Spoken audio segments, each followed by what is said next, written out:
پوچھا گیا ہے کہ میں دعا میں کوئی چیز مانگوں تو کہتا ہوں کہ اگر میرے حق میں بہتر ہے تو دے دیں، مگر میرے جاننے والے ایسی دعا سے روکتے ہیں اور کہتے ہیں کہ ایسا کہا کرو میرے حق میں بہتر کر کے مجھے عطا فرما.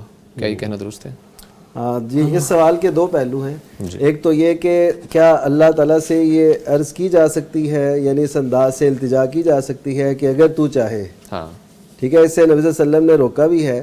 اگر تو چاہے مطلب اگر اللہ چاہے تو مطلب کہ ان دا سینس آف. ہاں جی، میں بتاتا ہوں. جی جی. وہ حدیث مبارکہ ایسے ہے کہ کوئی اللہ تعالیٰ سے دعا کرنا چاہے فلیعظم المسئلہ، وہ مسئلہ کہ وہ مسئلے کو بڑے یقین کے ساتھ اللہ تعالیٰ کے سامنے رکھے. یہ نہ کہے کہ اگر تو چاہے اللہ یہ پورا کر دے، اگر تو چاہے، اگر تو چاہتا ہے نا تو یہ پورا کر دے، کیونکہ اللہ تعالیٰ کو کوئی مجبور نہیں کر سکتا. فإنہ لا مستکرہ لہ، اس کو کوئی مجبور نہیں کر سکتا.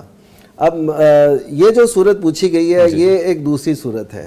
وہ یہ ہے کہ جیسے ہم دعا استخارہ میں کرتے ہیں کہ اگر تو جانتا ہے کہ یہ میرے حق میں بہتر ہے تو پھر اس کو میرے لیے مقدر فرما دے اور میرا دل بھی اس پہ مطمئن کر دے.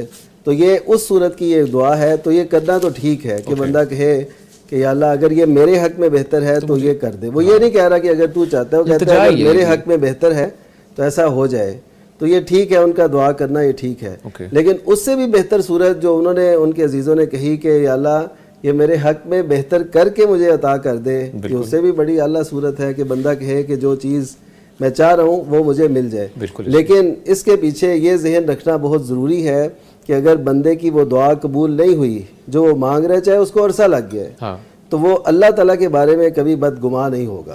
آپ دیکھیے کہ بدر میں صحابہ کرام تھے رضی اللہ عنہ، اور اللہ تعالیٰ نے دونوں میں سے ایک خوبی کا وعدہ کیا تھا، یعنی یا تو تجارتی قافلہ ملے گا یا یہ جو اسلحے والا قافلہ ہے یعنی اس سے محاذ رہی ہوگی. ہاں بالکل ٹھیک ہے. تو صحابہ کرام رضی اللہ عنہم چاہتے تھے کہ وہ قافلہ ملے جو تجارتی قافلہ ہے. لیکن اللہ تعالیٰ نے وہ دیا جو اسلحے والا تھا.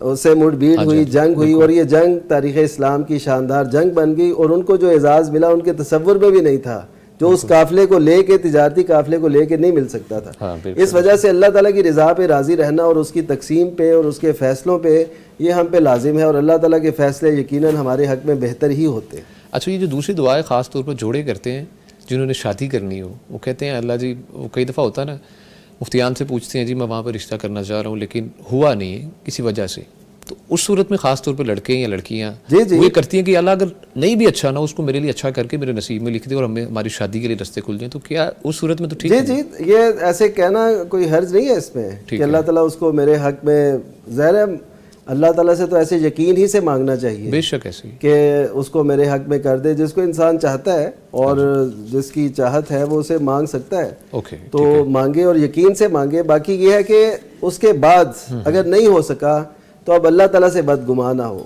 یہ سب سے ضروری ہے. یہ اصل میں یہ اس نقطے پہ آنا چاہتا ہوں. لوگ نا بدگمان ہو جاتے ہیں، بہت جلد ہوتے ہیں، اللہ تعالیٰ کے بارے میں نعوذ باللہ نازیبا ذہن رکھنا شروع کر دیتے ہیں کہ اچھا میری تو کوئی شاید سننے والا ہی نہیں ہے، مجھے یہ نہیں ہو سکتا ہے اللہ تعالیٰ اس سے بہت بہتر رشتہ عطا کرے. یہ تو بات درست ہے، اس کے ذہن میں بھی نہ ہو، اس کے تصور میں بھی نہ ہو. اس وجہ سے اللہ تعالیٰ کسی کی دعاؤں کو رائگاں نہیں کرتا. تو قیامت کے دن سنی جائیں گی جو یہاں پر نہیں ابھی قبول ہوئی، اس کا ہمیں جو ریوارڈ ہے وہ قیامت کے دن قیامت کو تو ملے گا. وہی